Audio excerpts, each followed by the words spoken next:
Okey, syukur Alhamdulillah. Untuk bahagian car posh ni, parking kereta dah selesai point.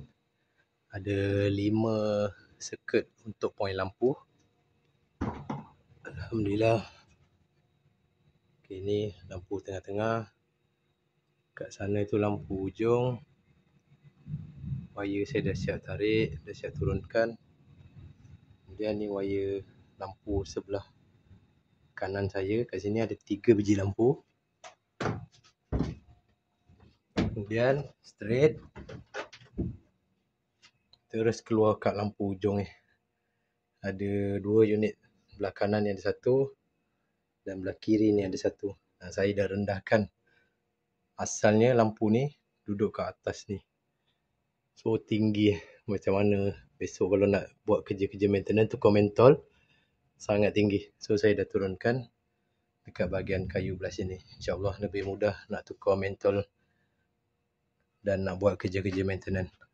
Okey, syukur Alhamdulillah. Untuk bahagian car posh ni, 2 side ni dah selesai. 2 bilik pun dah selesai. Esok insyaAllah dah boleh berpindah ke kawasan dapur belah sana. Okey, Alhamdulillah.